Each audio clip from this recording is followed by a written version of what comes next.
Hey, Bern. Hey, So, Matt. Game of Thrones, right? Knights of Yeah. the Seven Kingdom, Oh, F2 was Yawn. solid, baby. pretty solid. Solid. So, my little brother, shout out Alex, former What up, guest of the show, Alex? friend of the show. Hell of a guy. He texted me. He's like, "Hey, are you watching it? Knights of the Seven Kingdom." I was like, "Yeah, I'm watching it. What are you kidding? I'm living it. I'm watching and living it." And he was like, dude, he's like, how are you liking it? I was like, I like it. And I was like, how you like it? He's like, I love it. He's like, I love a little, heart and appeal is got canon. And you know what I responded? I said, Bern, What'd you say? What'd you say? I said, got canon. That's what they call Sir Arlen of Pennytree's wang. Wow. That dude, we've seen a man take a watery shit like a minute into the first one. And then a minute into episode 2, we see an absolute horse dong hanging off just Sir a Arlen. monster dog. I mean, what a prosthetic. Like, that made the Boogie Love Nights it. prosthetic look sad. I love too. Dude, he made Hodor look like, come on. Yeah. It's like this that guy's was got a some piece. Giants blood in him. That was a But piece and a half. The best too is at the end, the director was like, Sir Arlen of Pennytree just has this aura of like, yeah, I don't give a shit. And You know why? you know why? He's got the 'Cause biggest cock in Westeros. He's got the best lance in Westeros, Daddy. Oh, he never won a tournament. Like, yeah, believe me, he always celebrated like a champion afterwards. Yeah, he always had the biggest warhammer in the melee. I'll tell you That was impressive. I'm actually scared to see how they start episode 3 because they are getting right into the ground. And then the rest of the episode is like kind of nice and wholesome. I mean, there were some, there were some like, horses, dude, lands, but like the jousting at the end was awesome. that was The speech Dude. he has with Baylor was awesome. Dude, I even love too, like when he meets Dunstan and Craykall, and Craykall's like, where can I take a decent shit around here? He's like, nowhere. Is there any way to take a decent shit? No. Liam, you know what was cool, which they did on the show, which I've never seen before? We've only ever seen people joust like 1-on-1. They were going like 4-on-4. Yeah. And then when somebody would get knocked off, the winner would just like turn around and get into a different lane and go back at another winner. That was really cool. I've never seen a joust portrayed. I love too. Cool. Yeah, and I love too how they had a Tully, they had a Baratheon, they had a Tyrell, they had a everybody in there. They had a Targaryen. Like they're like, look, the houses are here. I didn't see a Stark because there is no Starks here, but not still, here. Still a lot of fun. Either way, speaking of a lot of fun and no Starks being here, this is the Working Perspectives Podcast presents The Retorted Show. I'm Matt Lavelle, he's Bern Podcasy, and that handsome son of House Targaryen is the one and only Liam Reese. You think Liam's a Targ? I would say, I mean, if he's not a Targ, he's a Frey. So I don't want that. No, he's too smart. I think Liam's a Martell. Liam Reese of House Frey. I think Liam's the palest Martell of all time. He's got a face of a Frey, and there's no way around it. Don't take that, Liam.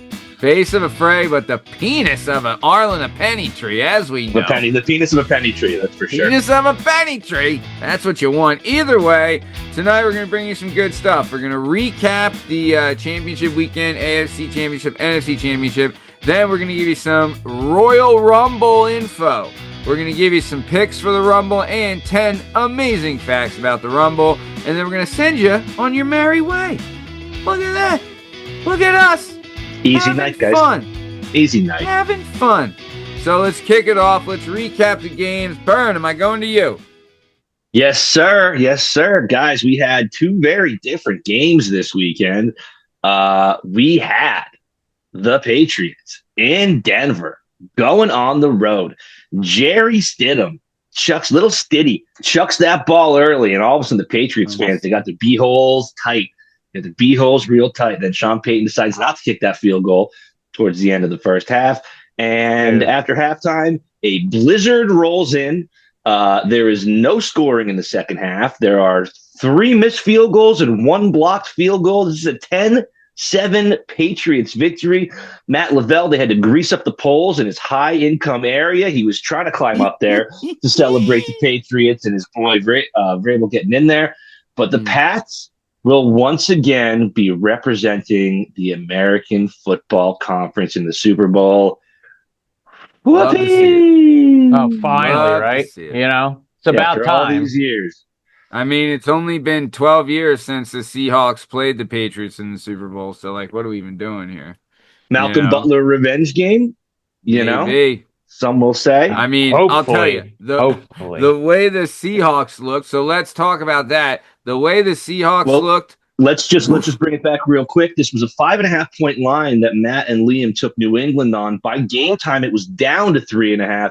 Either way, your boy Uncle Benoit jumped on Denver all by himself, catching 5.5, covered that game.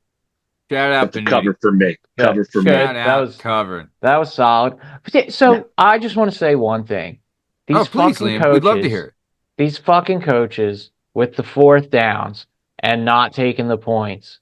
Like, it's not as if we were the only people that knew bad weather was rolling in. Correct. And you're in the AFC Championship. It all matters. And these fucking coaches with the like, they haven't learned.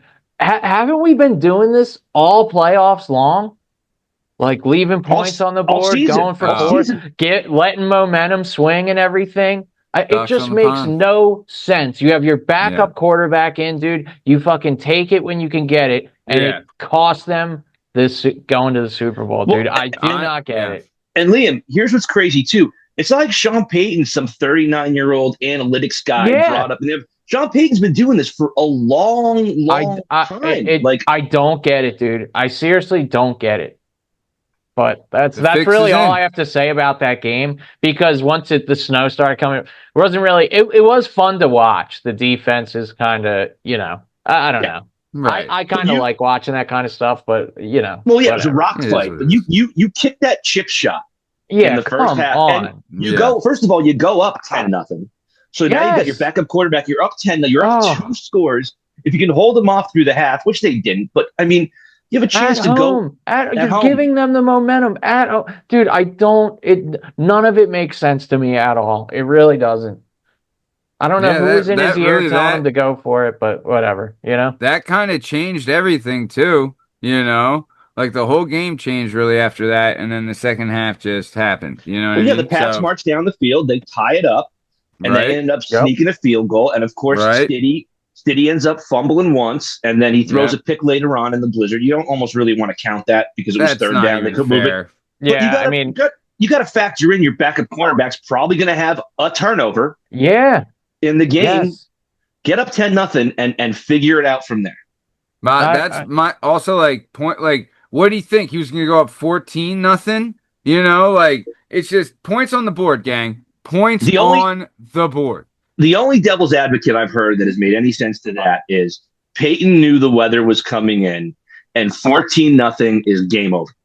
Right? He looks at that and does the gamble and goes, 10-0 is one thing. If we can get up 2 tutties before this weather comes in, that's it. It's a wrap. You can put us in the Super Bowl. We don't even have to consider it.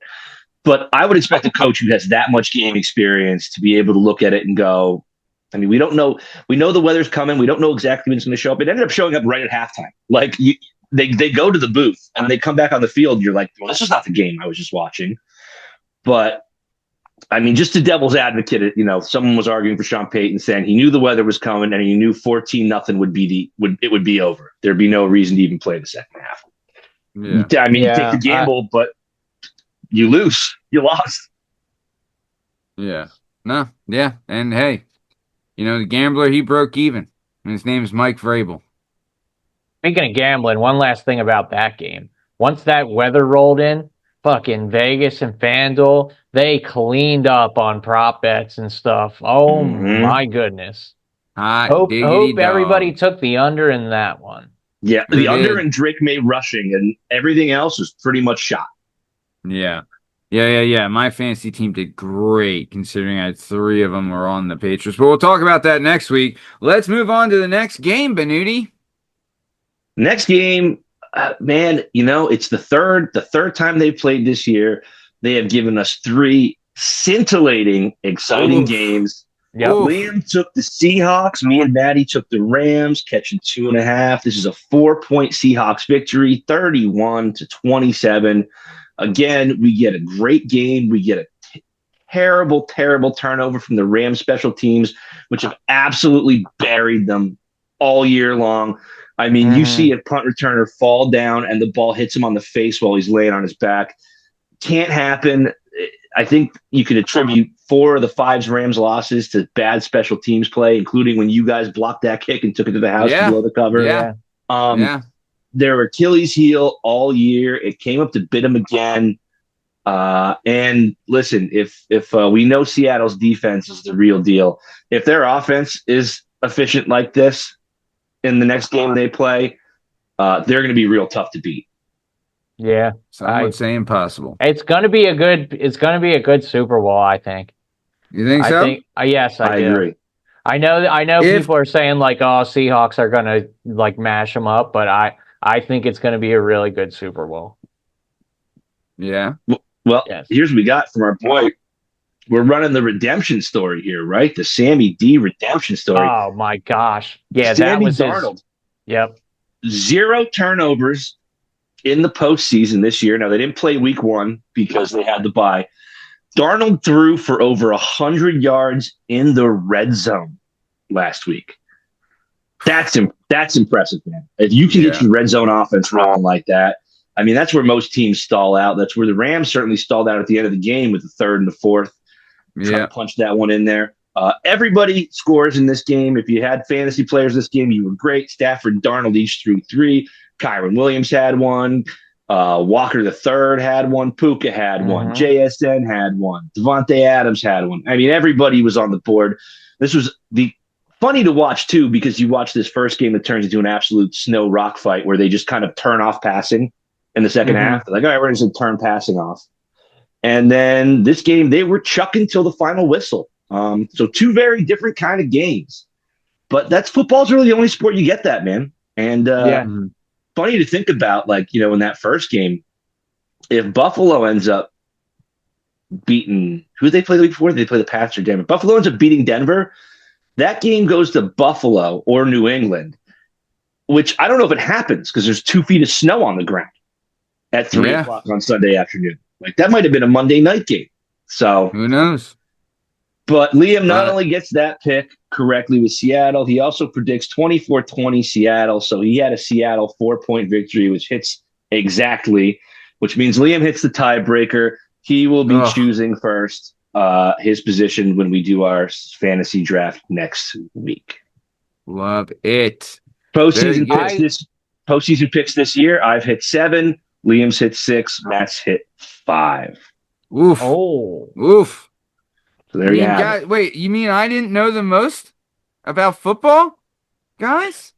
But my record shows that I know everything. No, you just love the Patriots. That's what you're known for. Which, hold on, I just want to go on record saying, before we get off the Seahawks game, I talked some shit on Darnold. I said, you know, the lights would be too bright for him and he would turn the ball over and stuff. That was his fuck you game to everybody, especially to me. And I stand corrected, dude. He fucking got in there, did his job, and now he's going to the Super Bowl. Good for him. Liam, you inspired me because it takes a big man to admit when they're wrong and to admit when they've messed up. And I just want to say you're still a scumbag for having picked Dallas those weeks, because that's what a scumbag does. Yeah, and I'm sure you're not going to pick the Patriots for the Super Bowl. Your favorite team. We'll have to wait till next week to find out. Still up in the air. Wait till next week to find out. Are we good on foosball? Want to move on to the Royal Rumble? Yeah, I'm ready for that, actually. We're gonna do our Super Bowl picks. We're going to reveal which 2 contenders are going to be facing off in fantasy in the Super Bowl, and recap the fantasy championship fantasy next week. We're going to save that for you guys until a little closer to the big game. So we're going to give you a little curveball this week. And we're going to deal with a sport that's coming up, a big event coming up this weekend. You can sink your teeth into. Gentlemen, this is your WWE Royal Rumble.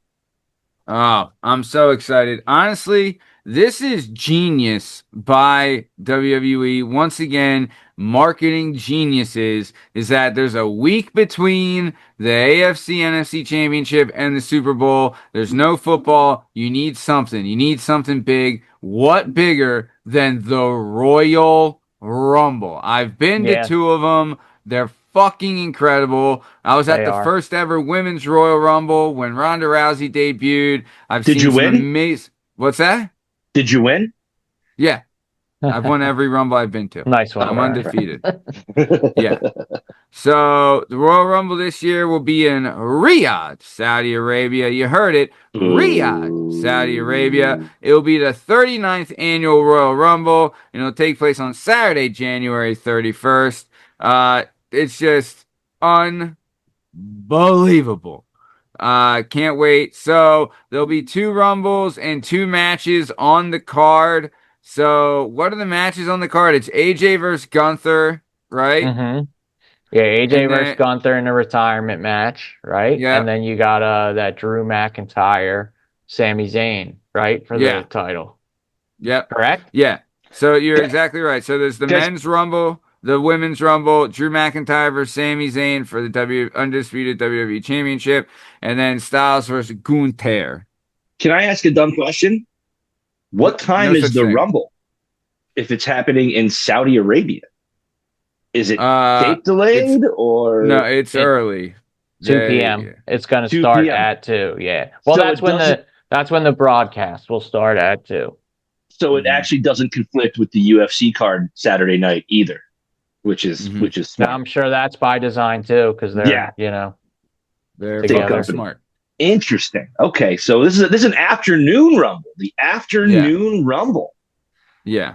That's a fun Actually, one. can't wait. I'm gonna watch it with my kid. We love the Royal Rumble. Like It's the other best. than obviously Mania, it is like to me, it's like the best. It's like at the very top. It's like Mhm. WrestleMania, and then like just SummerSlam. below it, to me is Royal. I like Royal Rumble more than SummerSlam. Royal Rumble is so great. It's tough. Like, I don't know if they could ever make it into a 2-day thing like they've made Mania and SummerSlam.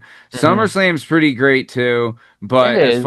as far as like, yeah, it's Mania's one, obviously. Yeah. You know, but then after Mania, I mean, Rumble's right there. Money in the Bank is right there. Money in the You Bank know? is great. And now that they've been doing War Games is so much better it than is good. Survivor Series. War Games is such a great fucking match. I Yeah. love War Games. I agree. So And can I just say, so obviously, for all the viewers, listeners, fans of the show out there, Maddie and Liam follow this way, way closer than I do, right? So I'm definitely out of my depth here, out of my element here a little bit. But if there's one thing I do know, it's that the Royal Rumble has always been the Royal Rumble. Like, this has been the deal since I've been a little kid. I can hop into this one because I'm like, okay, yeah, you're going to run about 40 people in there and the last person in the ring wins. Got it. I don't need to know all the ins and outs of the intricacies. I know exactly how this one works. And it's a testament to the Rumble that the formula is so good. They'll church it up a little bit by not announcing everyone. But for the most part, this thing works. So why mess with it? It's genius. It's absolutely genius. And also, like you're saying, it brings in the fair weather fan because, again, no football, So they're like, oh, I need something to watch. Why not? Hey, the Rumble's great. And you can get it for free on Netflix or Peacock or whatever the fuck, I think it's on ESPN this time. Oh, yeah, it's gay now. But if you do, if you church it up, you can get it somewhere else if you got a VPN. Allegedly. Either way, fun stuff. So before we do some pickings, I want to give you 10 fascinating facts about the Rumble. Are we ready? I'm so ready for this. All right. Number 10, Vince McMahon. You know him, you love him, you heard of him. He initially thought that the Royal Rumble was stupid, right? Wow. Really? So the person who created the Rumble was Pat Patterson, R.I.P., legit genius, right? Yep. So when Pat Patterson initially came to Vince with the idea for the Rumble, Vince was like, this is dumb. It'll never work. You want me to book 30 guys? Like, you're out of your mind. But at the time, the first Rumble was on TV, on cable for free. It was like a Saturday Night's Main Event type of thing, right? So it was free on TV. So they went to the head of the network, NBC, and the head of the network, once he heard the formula, he's like, no, I love this because it's a new guy in every 2 minutes. And he's like, I think that'll keep people from changing the channel. What's not to love? Yeah. Right. And he was 100% right. Like, ratings were through the roof, and then it became a pay-per-view after that. But another side fact, I believe the first ever participant in the first ever Rumble was Bret Hart, if I remember correctly. First winner of Really? No, was he the first ever. Oh, the first guy into the ring. Yeah. Wow. So Yeah. does he have to wait for 2 minutes until they send somebody else in? Does he get to just do like push-ups and just Usually get his fans hyped? they've done that where they send someone in and then wait, but then sometimes they have them both start. But like sometimes they'll have the first guy come out and then they'll have the second guy like kind of right away. Like the one year it was when Jimmy and Jay Uso were battling. It was Jay was number 1 and Jimmy was number 2. So they Awesome. they were in a rival. It was a great way to start it. Cody would end up winning that Rumble. Great Rumble. Yeah. So Vince McMahon initially hated it, but the execs at NBC were like, you know what? I kind of like this. And he's like, fine, we need something to do. So there you go. So That's funny yes. because Vince, while he has a very checkered personal past, didn't miss on a whole lot, man. You know what I mean? Like as far as an idea guy goes, he usually had his finger on the pulse. So it's funny to hear that one of the things that has been a sustaining feather in the cap of WWE, Vince right off the jump was like, yeah. From what I know about Vince, one, like from what I've heard and seen, he does have a great creative team around him, right? And like there's things where like he'll be brought an idea, like the formula of an idea, and what his real genius was is he could take that idea and make that idea spectacular. Right? Like he was Right. brought a good idea. Like the Rumble, yes, is a good idea, but Vince had to fucking produce it and church it up and make it great. So the Rumble itself. You think he was just mad What? about being like, I got to pay 30 guys on the same night, no matter what they do? He definitely Get the thought fuck outta that, here. especially if the guy only came in for 2 minutes. Got You know what I tossed mean? out, right? Like, God Also, damn, I gotta like pay that think guy? about this. Think about this. They had never worked a match. You know what I mean? Like they had never worked a match like that. You know? Like there was never like how do they work it? How do you know like do you just throw guys out willy-nilly? Do you fight them on the ropes? Do you hang off the ropes? What are the things? You know what I mean? So there was a lot of like what ifs of how this is going to work and stuff like that. So that was the number 10 fun fact. Are you guys ready for the next one? Yeah, bud. Number 9 fun fact. The first Royal Rumble was a non-televised house show with 12 entrants. So there was 12 people in the first Royal Rumble, and it was a house show, and they were just doing it because they needed to test out the format and the rules. And the winner of it was the one-man gang. So it was just like a Rumble. It wasn't the Royal Rumble, but it was a 12-man Rumble, and they were testing it at a house show because they're like, look, we're going to do this thing with 30 guys. Let's test it with 12 and see what we can figure out rules-wise and how to send them in and when to get the pops in and all that spots and all that. You know what I mean? So that was the first ever one. Won by the one-man gang, and I believe he threw the junkyard dog out to win it. Nice. Wow. Yeah. Wow. How about JYD. those names for some Little throwbacks? JYD. I've never even heard of One Man Gang. It's a pretty He was badass also, name. I think he was also Kamala. Oh, okay. Well, Kamala I'm familiar with. I didn't know One Man Gang's kind of a better name. Yeah, it is a good name. You're right. Dude, the one-man gang was over like Rover. Kamala was not. Yeah, and this is back in the territory. Dude, JYD was way over. Junkyard Dog? I used to have the little figures, the JYD one where you put their rubber, you put your thumb in the back, and all you could really make them do was like go like this. But I had Huckster, I had JYD, I had Sheik. Oh yeah, all the classics. All right, so number 8. Are you ready? Yes. Besides the first Rumble, there were 5 other non-pay-per-view Royal Rumbles. Or non-pay-per-view Rumbles, I should say, not Royal Rumbles. Non-pay-per-view Rumbles. So the first non-pay-per-view Rumble took place on Raw in 1998, and it was a tag team version Royal Rumble. So they had 10 tag teams come out. So they had 20 guys and 10 minutes to do the Rumble. So they were just sending them out willy-nilly. That's a lot of beef. That's too much beef in the ring. One of them was Kurgan. Do you remember Kurgan from the Misfits? Kurgan. Oh, Misfits. Yes, I do remember that. He was like, dude, he was this big, massive guy. Insane Clown Posse did their music. It was wild. But yeah, so that was the first non-one. Then in 1999, they had a 10-man Rumble on Raw. And then in 2004, they had a 15-man Rumble on SmackDown. And then in 2008, they had a 6-man. Do I say midget?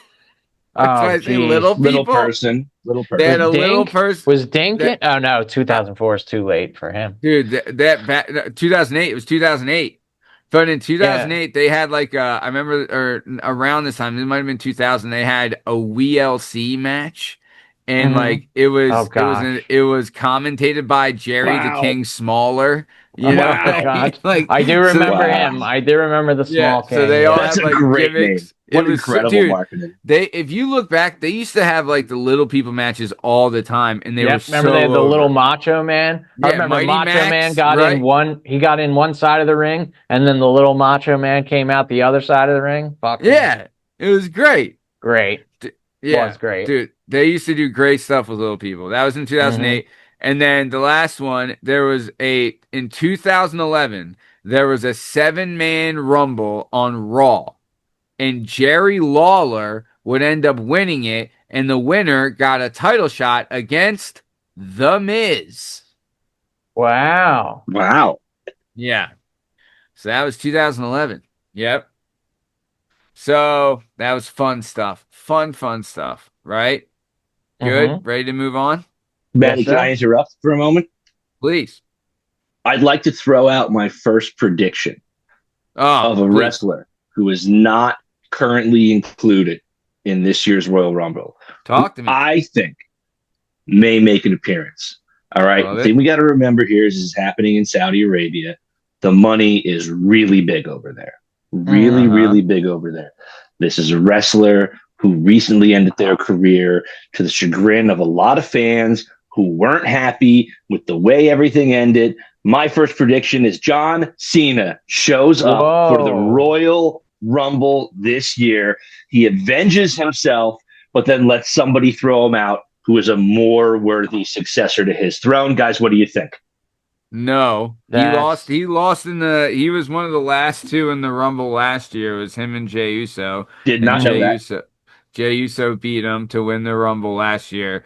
Mhm. But no, John Cena will not be there. I would bet Liam's handsome dick on it, Bern, and you know how precious that is. Yeah, how to much me. you value that. Okay. That was So- my I'm just gonna pepper these in I like between it though. tracks. I like it. Hey, You know? you're Yeah. thinking. Yeah, You're keep the thinking. juices flowing. You know, You People got your creative were brain pumped on. about the way he went out, so Mhm. maybe they bring him in and he passes the torch to someone. People, because who do you lose to? Gunther? And nobody Yeah. likes Yeah, that guy. I think right? You know that what? was final though because it You know, because the way yeah. they're using Gunther. I'll tell you this. You know what would be great? And if you'd want to get some fucking heat, like if you wanted to get real heat, if it was like The Miz or something, and he wanted to Mhm. work an angle of like I don't get any respect, and he came out to Cena's music, like Cena's Oh. music hits, and then Miz comes out. That Do would you know you're how right. much fucking heat he would Yeah. get? He would Yep. get booed out of the fucking building. That's actually Like, genius. That would work. You're right. Oh, that it's would so definitely work. It would Yes. if you were Miz, right? Because he gets no respect. Be like, fine, you want to respect me, then I'm gonna fuck with you, right? Because I Miz actually had- deserves respect. I actually dude. had the Miz as one of my predictions, so I'm gonna cross him out. So I'll figure that Well, out. no, later you on. can put the Miz. No, you just painted a way better scenario than I thought was gonna happen. Well, But hopefully it if you- works. hit us with another fun fact, Maddie. You know what I mean? I Here just we go. figured I would Number- interject every once in a while with I my love it. predictions. Very good. Number 7. This isn't the greatest fun fact, but number 7, WWE loves changing the rules, right? So, like, if you were eliminated, you can still throw people out. So, for instance, I think it was in '96, Vader got eliminated and then came back in and threw out Shawn Michaels, and they said it didn't count. But if you look at '92, Mhm. Hulk Hogan pulls Sid Vicious out of the ring while Flair's in there, and Flair ends up winning. So there's a lot of like catch-22s. They said you're allowed to use weapons in the Rumble, but Fit Finlay was kicked out of the Rumble in 2008 for using a weapon. Fit Finley. Yep. Nice pull. Thank you. They said also you're not supposed to be able to eliminate yourself, but in 1992, Macho Man did eliminate himself.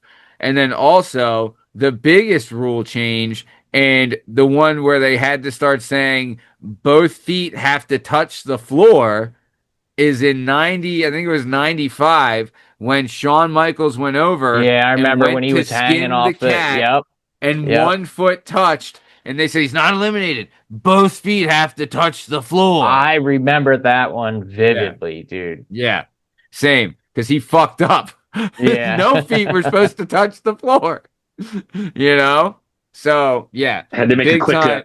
quick adjustment there on the fly, huh? Yeah, they make some rule changes. And the other one is when they had to restart it with Cena and Batista because legit they fell out and hit at the same time, even though they weren't supposed to, even though Cena was supposed to hit first.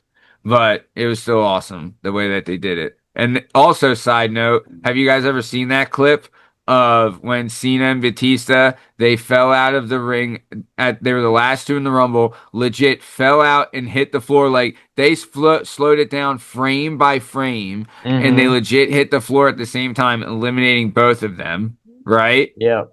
Vince is fuming because that's not how it's supposed to happen, and he Yep. walks out, jumps in the ring, and as soon as he stood up, both his quads exploded. He tore both his quads, and then he's just sitting there in the ring, being like, "What the heck, guys? What are we gonna do now?" And he can't move, but he's sitting there like on the ground yelling at them, and everyone's like, why aren't you standing?" And he had to be like, "I tore my quads. I tore my quads. Get me out of here." Pretty great. That was pretty great. All right. You guys ready for another fact? Bern, you got Yes, a predicky? I got a prediction. Yeah, I got a prediction here. This guy has not been confirmed yet, but Maddie, you've spoken very, very high of this guy on the show. I did a little bit of research, found out. Can we get a little LA Knight? Oh, Can we get a little I LA am behind that. That I actually am right there with you. He is one of my final four. I think he can even win too. It's been a long time coming. He is overdue to be in the mix for a title shot. I think he is very much would make it to the final four. I feel great right now. I like this. Liam has him in the final four. I was thinking because he's not confirmed. LA Knight, not confirmed, but not confirmed. This guy's got heat. You two guys follow this, and you really dig him and like watching him go. He is one of my favorites. Yes. Good on the stick. Good in ring. He did have a big time botch at Money in the Bank, which I think kind of got the producers and behind the scenes mad at him.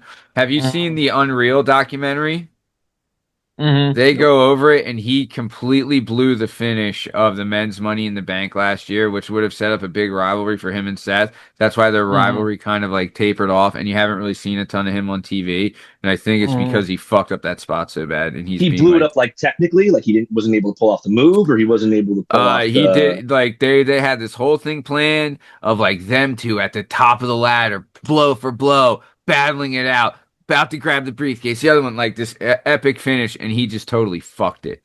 He fucked it hard. Wow. The performance anxiety. Maybe that, or he just is kind of dumb. Okay, next one. Are we ready? Yes. Jeff Jarrett, Double J. You ever heard of him? Sure. JEFFJARRETT. Jeff Jarrett holds the record for most years spent between appearing in Royal Rumbles. He first entered the Royal Rumble in 1999 and then came back and entered the Royal Rumble again in 2019, making it 20 years between appearing in Rumbles. Wow. No one else has done that. The closest to that, and the person who held the record previously, was Hacksaw Jim Duggan, who had the record previously at 17 years between Royal Rumble appearances. Dang. I didn't know Jericho's was 20 years. That's awesome. Jeff Jarrett. Jeff Jarrett, sorry. I don't know why I said Jericho. Sorry. Yeah. Double I J. think about what my body was 20 years ago versus what it is now. And man, that's 99 too. 99 to 2019. That's a lot of difference, babe. And he did a lot of wrestling in between then. You know, I reached out to him to be on the show. Jeff Jarrett? Yeah, so Tom, it was he did this for my birthday one year or for Christmas. Cameo? Did you cameo? Well, Tom, no. Tom has a buddy of his that's a legit WWE referee. Like that is ref at Oh. like Mania and Raw. Like he's done legit shows in Oh, that's WWE, cool. and he's a buddy of Tom's. And Tom reached out to him like, "Hey, my brother has this show. Is there any way you can get anyone to be on the show? You know, like like I'll pay for it. I'll make it work. Whoever." And he got me Jeff Jarrett's email address, and I've emailed Oh. Jeff a bunch of times to be on That the would have show. been so cool. That would Yeah, have been sick. JEFF JA. He had the guitar, right? He He had the used to call guitar. everybody slap nuts. That was a cool. Yeah, when he hated rap music. Well, he Yeah. had the guitar, right? That was Yep. that was his prop. Fuck yeah. He used to Yeah, kill everybody with that guitar. smash Also- that acoustic. Also, previous, like, he was part of the lead up for might be one of the greatest tag teams of all time, if not the best, the New Age Outlaws, right? Mhm. The Road Dogg Jesse James and the badass Billy Gunn. What happened was Billy Gunn was in the Smoking Guns with him and Bart Gunn.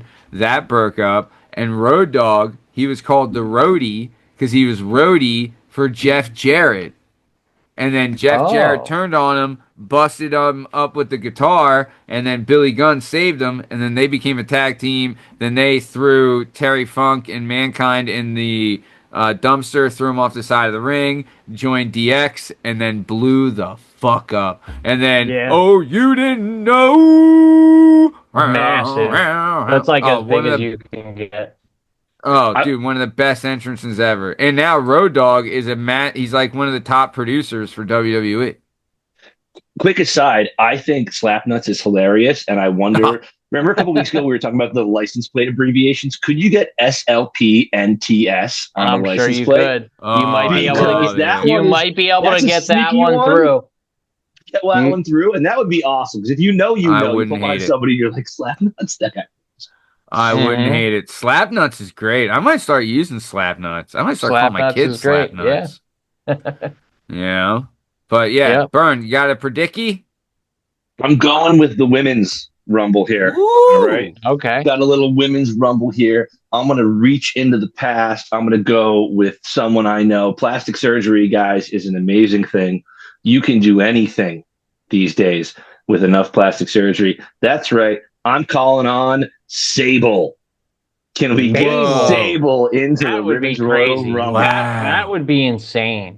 I remember I bought a Playboy because it had a short story from Chuck Palahniuk in it back before Palahniuk blew up, and I used to like to collect all his short stories. And the cover of it was Sable and somebody else. And so obviously, you know, you thumb through the men's magazine. Yeah. Sable, I still have that issue, and that's the I only remember her reason you fondly. bought Playboy is No, because it's of not the the only- stories. I mean, yeah, because if you want a real porn mag, you're going to buy a Hustler or something. But like Playboy was like, I was old enough to buy it, and I was like, I like this piece of short fiction. Also, there's two really attractive blonde WWF women on the cover because I think they were WWF at the time. Who was the other one? She was another blonde. They were contemporaries. Sable and maybe Terry. Or no, Sonny. Sonny, Sable Yep. and Sonny? that was her. That was it. Dude, Sonny, if you look up young Sonny, Mhm. all timer. Yeah. All timer. So I don't know how old Sable is. She might be like 60 now, but like I said, the money you're going to make from showing up in Riyadh, Yeah. Saudi Arabia for this, And people would well, love it too. You know who Sable's married to in real life, don't you? I do not. Oh, you might have heard of him. He's kind of a big deal, pretty tough. He goes by the name Brock Lesnar. Oh, I did not know that. Yeah. I only did half-ass. You want to talk about how you seen her tits some more, Bern? Huh? Yeah. Hey, listen, Like Brock, a knock on the door there, Bob. I think Brock might have other issues he's dealing with right now than worrying about me. Oh, really? Yeah. Oh, I didn't Yeah. know. What's wrong with Brock?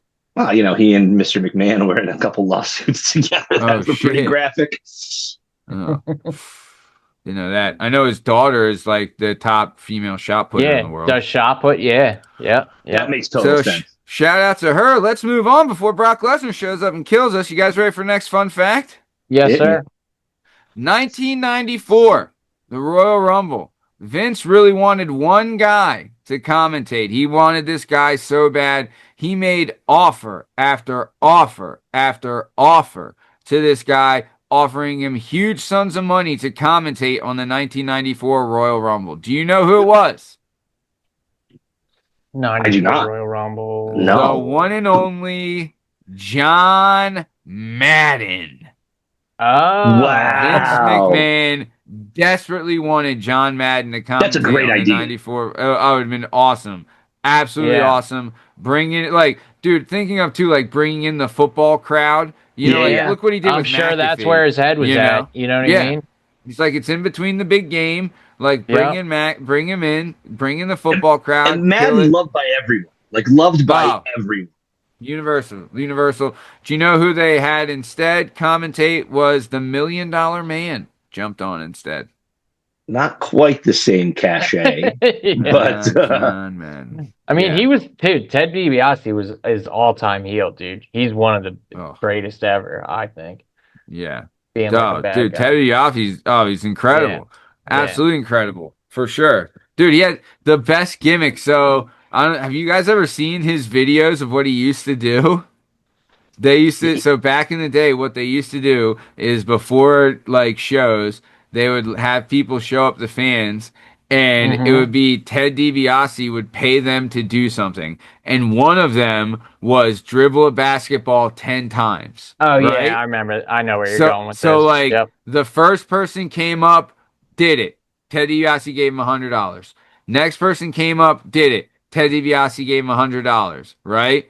The third person that came up was this little black kid. And Vince was like, Ted, we can't keep giving away money. So this kid is dribbling it, and he's at, 7 dribbles, 8 dribbles, 9 dribbles, and then DiBiase hit the ball out of the kid's hand. So messed up, dude. And he said, sorry, you lose. ultimate heel move, dude. That is a real heel move. But, like, think about it. That's his job. He was supposed to get people to hate him. Yes. And they, like, the heat, because it was a kid, too. So it's the best. He would pay people to kiss his feet. Side note, do you know who one of the people he paid was to kiss his feet? None other than Rob Van Dam. Damn, really? I didn't know that. RVD was a fan, and he's on video kissing the Million Dollar Man's foot. Yep. Damn. I did not know that. That is a good fun fact, dude. There you go. Not a Rumble fun fact, which is a good fun fact. Still a good one, though. Still a good one. All right, but John Madden wanted to. Bern, you got any dickies? Yeah, man. I'm going to make, I got 3 more dudes and 1 more chick. Let's go with one of the dudes. I'm going to go with a WWE Hall of Famer. We've seen him not that long ago. Still competent enough to get out there, put the trunks on. Well, guys, where's Mike Tyson? Wow. Why wouldn't Mike Tyson show up in Riyadh? Wow. That would be cool. And they would love it. Haymakers. Everyone would love it. Everyone would love Iron Mike showing up. Yep. He's an athlete that transcends not just wrestling, but everything else. And, like, let's be clear. This is happening in Saudi Arabia because it's a cash grab, right? The sheiks are paying billions of dollars. Oh, big time. This is a terrible country that murders the journalists and will stay out of politics and stuff for that. But it is a repugnant place. With their human rights abuses. But who makes more sense than showing up there than Iron Mike Tyson? All he's got to do is run in, throw a couple haymakers, knock 2 guys out, and then somebody can flip him over. It doesn't matter. I think Iron Mike would be a great addition to this. I mean, I'll tell you, like, you're not wrong. Honestly, that's a good thought, because I wouldn't be surprised, because Logan Paul is confirmed to be in it. Who do they have ties with in, like, the boxing MMA world? Like, is Francis Ngannou going to show up? Could Tyson Fury show up? Tyson Fury's done stuff with WWE. Like, could Anthony Joshua show up, who just fought against Jake Paul in Saudi Arabia? Like, not out of the question. You're right. Dude, like, Vern, great thought process there. Really good. Any of those guys could show up. And he's got a previous relationship with WWE. He's got a great previous relationship with WWE. Yeah, absolutely. Great stuff. You guys want to move on to the next fun fact? Sure. Okay. Great one, Bern. Next fun fact number 4. Mil Marcas. He refused to be eliminated in the 1997 Royal Rumble. So here's the deal. WWF at the time was trying to cash in on the Rey Mysterio heat and they had like a bunch of luchadors in the Rumble that year. Mm-hmm. Maracas or whatever didn't want to lose face and lose a bunch of Americans and then have to go back to Mexico. So he refused to be eliminated. So what did he do? He ended up eliminating himself, which you're not supposed to do, but rules, right? He ended up eliminating himself by jumping off the top rope onto a guy on the floor. But here's the caveat, guys. Are we listening? Here's the We're caveat. listening. What did he do? Before he went to the top rope, he got on the apron. And how did he get on the apron? He went over the second rope and not the top rope. So he went through the ropes to get to the apron, then climbed up the turnbuckle, then jumped onto the guy on the floor. So technically, Never went over the top rope. Never eliminated. Wow. Never eliminated. So he's technically still in the Royal Rumble. Technically, could win this one, right? Maybe he'll be there. He's won every Royal Rumble since 1997. That's No pretty one's cool. won more Rumbles than Mil Marcas. I like it. You can't eliminate him if he doesn't show up after that, you know? Right. Yeah. He's like the interim he's technically still the champ, you know? Yeah. He's owed so many title shots at Mania. Oh my God. That's cool. That's cool. That's a cool little fact right there. That's a cool little jumper. Bern, you want to give us another dickie? Yeah, I'll do my last lady, man. I don't see why this makes any less sense. We're sticking with the same philosophy. Why not Ronda Rousey? She spent some time in the WWE. She's a cross-sport athlete. She's been out for a little while. I don't know what she's doing right now. She's probably still in shape. She's probably still got an arm bar in her. People would hate it, I think, because I don't think they loved her in WWE the way they kind of loved her in MMA. I dug her because she used to rock the Rowdy Piper gear. And for me, he was the greatest. The greatest heel of all time for me. From my childhood, He's I love awesome. Rowdy. Yeah. So I love that Ronda took that on. But she's still a big name. And I didn't just want to pick all hot boxes from the 90s when I was trying to figure out who my women were going to be. So I throw Ronda Rousey out there. It's not my strongest pick. I actually probably should have tossed her before Sable. But I think it's feasible. I like it. I like it a lot. Liam, do you got a sleeper pick or any predickies? I do. I think I did mention Jericho or Jeff Hardy because I think Hardy's still under TNA, right? So he could, and they have TNA now. Yeah, both Hardys are. Hardy, either Hardy boy could come. Chad Gable's tweeting and stuff. Like, he looks like he's in great shape. I think he's ready to come back. I would love for him to get a fucking championship run, dude. No one deserves it. I know you would love that. Dude, I'll tell you, one of the things he's the wrestling beast, right? Like he's like the legendary wrestler, right? Dude, I'll tell you, you know how many times Cody Rhodes on his show, right? He has a show called What Do You Want to Talk About? It's a podcast. And one of the questions he asked is that if you had to pick a 5-man team, one guy you would want on your team for, like, anything, right? Mm-hmm. It could be like, the Survivor Series or War Games, whatever, anything. And so many people pick Chad Gable because they're like, he's just the fucking baddest dude. Like, he's such a badass. So, like, I'm fucking way over on Chad Gable. I'm a mark for Chad Gable, right? All right, I wish they would just have him go and not do this Grande nonsense anymore. What are you gonna do? I think they should just have him run as like a his own. Yeah. Liam, do you got some broads you want to predict? Yeah, I think Trish Stratus probably is in the mix. Totally. Paige. Paige I think is possible. AJ Lee maybe. Bianca Belair. Bianca Belair is pretty much like known. Like, she is coming back for this match. Yeah. And she'll probably make it all the way to the end, if not win it. But that's Tiffy time. Tiffy time probably will make a return. I could see Tiffy coming back. That would be a huge pop. Huge. Yep. You know who's someone I thought too? Have you heard, Natalia Neidhart, right?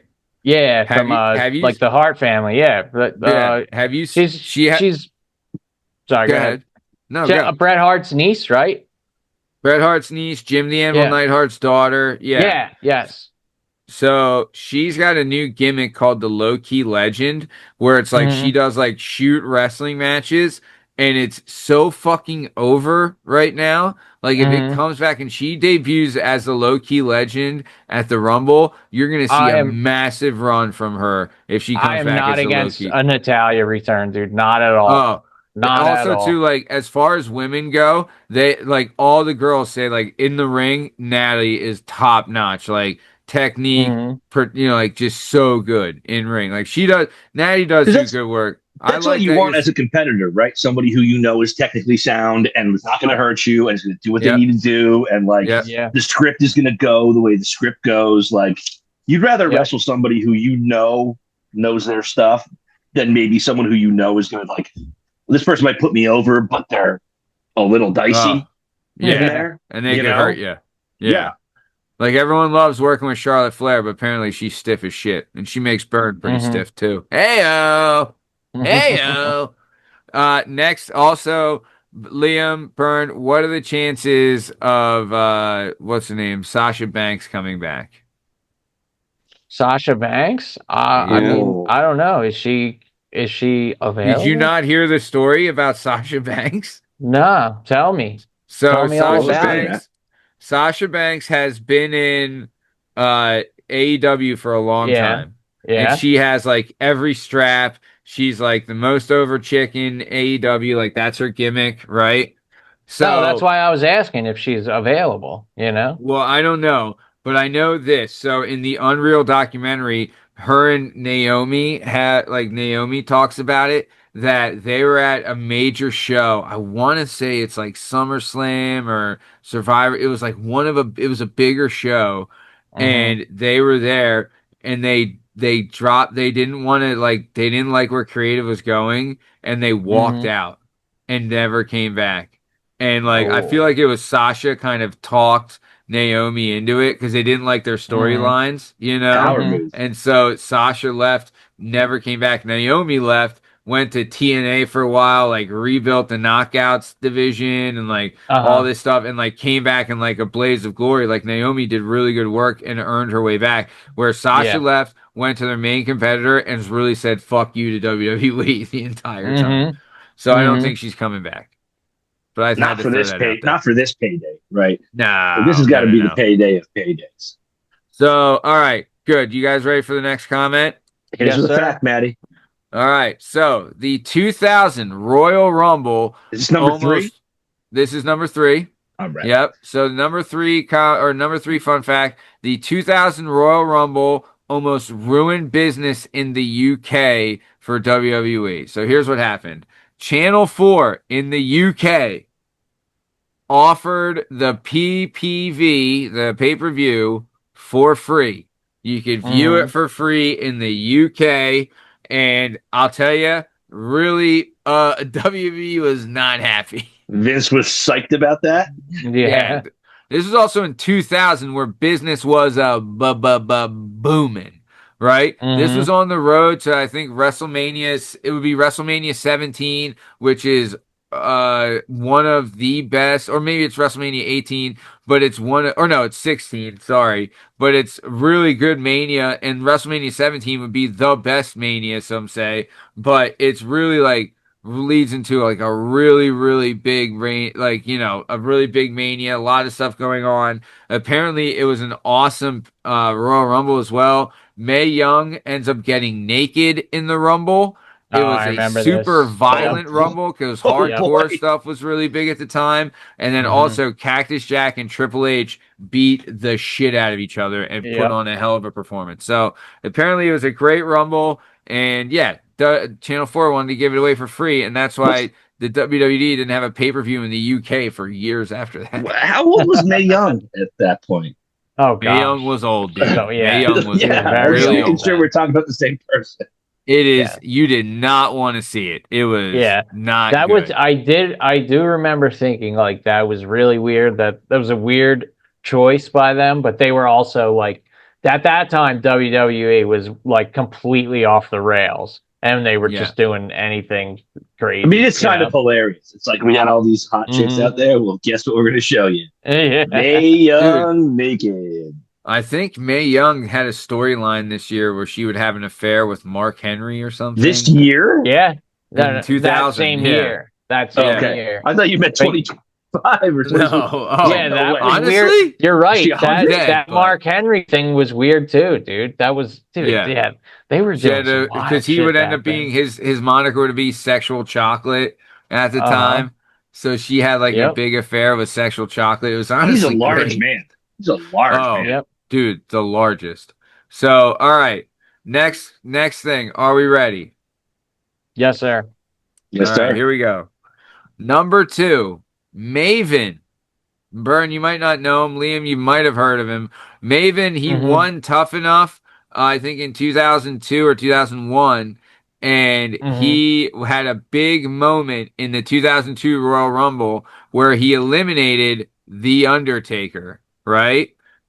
Goes in, does a drop kick to the back of The Undertaker, sends The Undertaker over the top rope out of the ring, and then The Undertaker, then he, commences to beating the ever-loving shit out of Maven. Like, beat the shit out of him real bad. Like, smack the fucking piss out of him. He had multiple chair shots to the head. He threw him through a popcorn machine backstage and broke the popcorn, like threw him through the glass of a popcorn machine. Did Maven get eliminated, or did Undertaker go back in the ring and just drag him out and beat the Christ out of him? I think Undertaker went back in, threw him out, and then beat the fucking Christ out of him. Oh yeah. Yeah. And dude, so here's what happened. Maven, though, for this big moment, which is still talked about, might be the biggest moment of his career, Maven was drunk for this moment. So here's what happened. They were going over the spot before the match, and Taker's like, dude, I'm going to be fucking throwing some fucking potatoes at you. I'm going to be fucking smacking you in the head with the chair. You're going to break the popcorn machine. I'm going to fucking beat the piss out of you. And Taker's like, Maven, just a heads up. These are going to be tough. You might want to take an Advil or an aspirin or something like that. And then Maven said, I can't. I'm allergic to aspirin, right? But not bourbon. So Taker's like, well, here, how about some whiskey? And they kicked back a bunch of whiskey, and Maven fucking stumbled out to the ring drunk as a skunk. Love it. I love it. Yeah, I would imagine Undertaker's not I don't know how big Maven was, but I would imagine the Taker's not a guy you want to start going shot for shot with. What is he? He's a 7-footer, like a legit 7-footer. Apparently, he does it. His move is that he makes you gargle the whiskey. Oh God, dude. We get along. We can get along. I should do that to freak people out in bars. Gargle it, drink it. Yeah, I mean, you fucking sons of northeastern PA sons of coal miners. You were born with whiskey in your fucking milk bottles. You know what I mean? Not me, dude. Your baby bottles had some bourbon in them. I guess I'm not, Dude, I'm the same way. I'm not fucking doing that shit. Yeah, me neither. Dude, I've seen Bern and his brother take down a handle of Windsor in a fucking, Oh, yeah. No, or Seagram's. Thanks. Seagram's XL. No. It was Windsor Canadian. The connoisseur's Okay, whiskey Windsor, of so I was incomparable right. quality. Yeah. Well, Maddie, speaking of And not even mixing booze, it. They're doing shots of fucking Windsor. this was a long time ago. This was a long time ago. Okay. It was a year before you got sober. What are we doing here? No, Pulaski had switched to Jameson like a decade ago. Oh, he's so classy we do a handle of Jameson. Speaking of gargling whiskey, I'd like to make my next prediction. My second to last prediction. Can we get the Nature Boy involved? He's still alive. He's hanging on by a thread. It might He's be got too. nothing I think going in the ring. I know. Yeah. Just in my heart of hearts. Nature Boy. We get the Nature Boy. Don't get me wrong. I would love to see anything Nature Boy. I'm all for it, dude. I am. Hey, man. I would love Space Mountain, baby. Yeah. Oldest ride, still got the longest line, Daddy. You know what I mean? Who was he? Remember, was it TNA when he was going back and forth with that other guy? Yeah. It was him and Gable Or if it wasn't him and Gable, it was him and oh god. No, it was a black dude. Yeah, Remember he was doing I'm- doing all of Ric Flair's shticks. Yeah, this guy too. He has the best macho impersonation too. Fuck, I'm blanking on his Yeah, that name. guy's hilarious. What's that guy's It's gonna name? drive me fucking man. nuts if I can't think of his name. Oh my god. To this That guy day, is hilarious. the big thrill, Nick Gill, who's uh. also a huge WWE fan, taught my son when he was 3 years old that the best wrestling move there is to throw pepper in somebody's eye and then slap him across the chest. And my son, who is about to turn 9 in April, still knows Nick Gill. I'm like, oh, Nick Gill's going to be here. He's like, oh, what, pepper in the eye? I'm like, yep, pepper in the eye and a slap in the chest. I know Flair is. Sorry, yeah. I know Flair is probably shot. I know he might not even survive the plane ride to Riyadh because they're giving free drinks. But if we could just get the Nature Boy out there for one big payday, his one big payday in the sky, nothing would make me happier. I'll tell you this, Bern. Apparently, old Ric Flair's got the penis of a penny tree. Of course he does. Believable.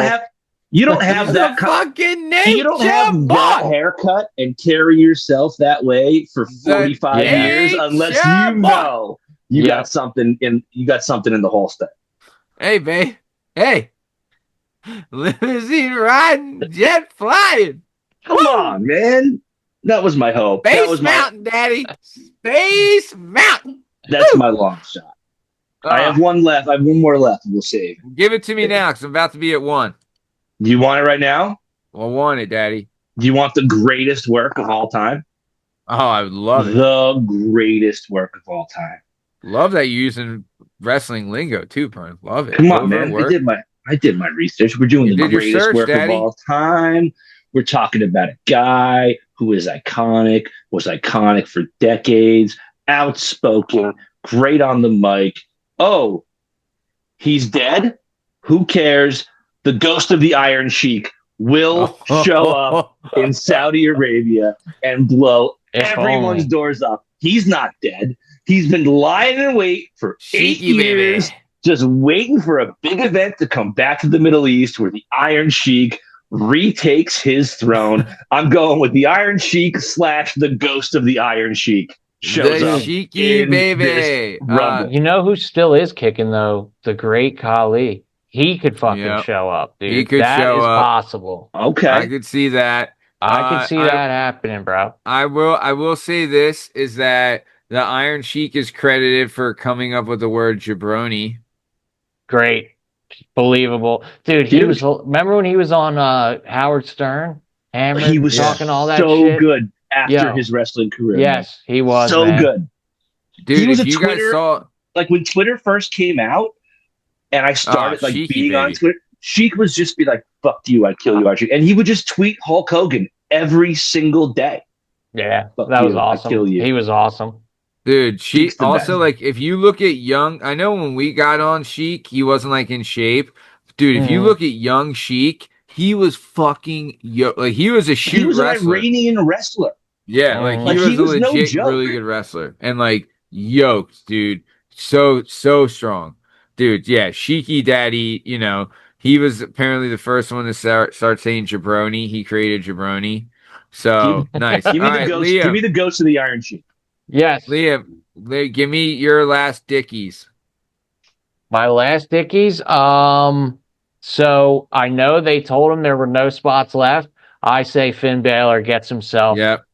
Kind of. I was hoping you'd say that. I mean, he sneaks in there. I think it is happening because to me, them specifically telling him he can't go in means he's fucking going to. You know. Agreed.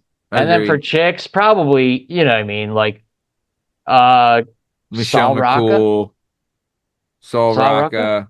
Yeah, Sol Rocca. Yeah, they definitely got to get some NXT people. Like, dude, I wouldn't be surprised if Ricky Saint showed up. I wouldn't be surprised. Right? Julia's in there. Yeah. But what's the big dude that's there? Obafemi. Obafemi will probably show up. I think he's definitely going to be in there. Everybody's talking about him being there. Yep. They want to push him anyway, though. Because remember, he didn't even lose. He vacated that title, right? Yeah. So he could come up. He's definitely going to be in there. Oh, big time. He's going to get a push soon, too. And him and Cody Rhodes had that great match on Saturday Night's Main Event. Mhm. They're really pushing. All right. He's coming. He's definitely on the way. You guys ready for the number one fun fact? Yes. Can't wait. Okay. Randy Orton, you heard of him, you know him, you love him, has the most unwanted record in the history of the Royal Rumble. So, Oh, jeez. in the 2021 Royal Rumble, Randy Orton, Randall Keith Orton, RKO, Randall Keith, Randall Keith, Randall Keith, Randall Keith Orton. I didn't know that was what RKO stood for. I didn't know. Yeah, Randall Keith. You didn't know? No, it's You not didn't know? great. You thought it was Randy Knockout? I think Randy Orton sounds better than Randall Keith. RKO, Randall Keith Orton. RKO. So, Randy Orton, 2021 Royal Rumble. He spent over 58 minutes in the Royal Rumble. He would eventually be thrown out by Edge and lose the Rumble.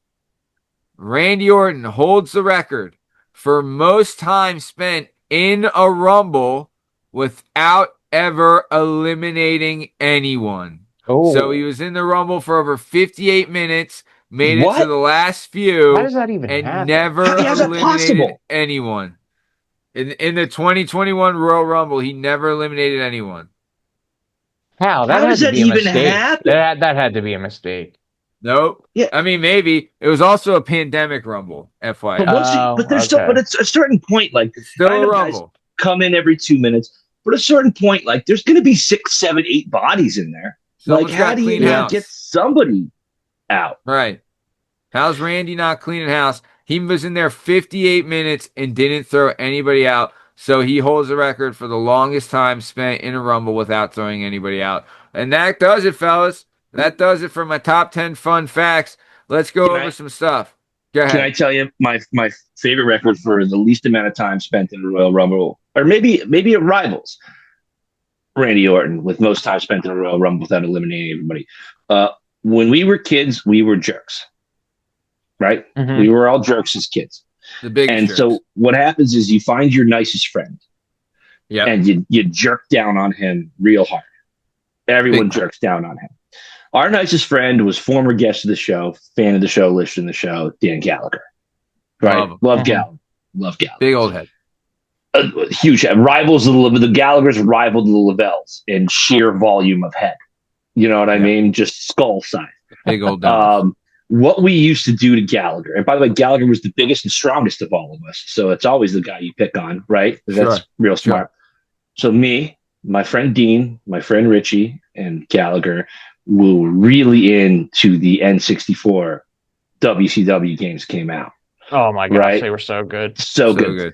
So what we used to do every time to Gallagher to be a jerk is we would Royal Rumble, and we would all pick our characters, and then we would eliminate him 36 times, and then the three of us would fight it out. So we would eliminate every single character. We would triple team every single character. No matter how many times you can't love it. No matter. So we would do the three of us. So by the end, I'd still be like Kevin Nash. My boy would still be Hogan. There'd still be a Buff Booker Bagwell. T was the best. Right. Yeah. Booker T with the kick. Gallagher would be like Frankenberry or like AKI Man or THQ Man because he had to run through everyone. Tori Hunzo. And he would still Blitzkrieg. agree to play with us because Gallagher's that kind of guy, right? Where he was like, no, I'll beat you somehow. I have the indomitable spirit.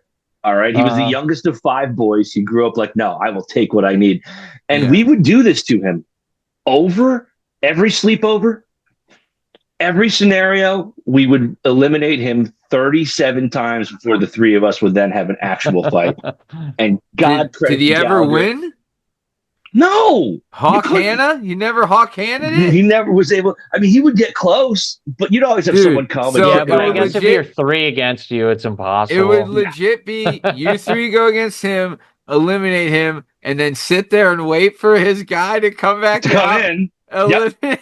and then eliminate that guy. so that all your guys are still fresh. Yeah, So I guess that by that would the end work. of it, and then the three of us would have an honest match to see who was going to win. Oh, Well, Gallagher that's was so funny. Seething on the side, but Gallagher's a Superman guy. Gallagher has that indomitable spirit, and he was also the biggest and the strongest of us. So we had to take that away from him. So that's my favorite Royal Rumble moment, of constantly making Gallagher play as 37 different characters, but never having a chance to win. You're also saying like, well, dude, we have to team up on you, dude, or else you'd win, right? Like making up that bullshit the whole time. He at a certain point, he knew what the game was, but he was like, no, this is the time. Yeah. This is the time I get you guys. Honestly, I would have been on but he never quit. Gallagher's team. He never quit. You get him. Come on, Gallagher. He never quit. He never stopped playing. Love it. God bless his heart.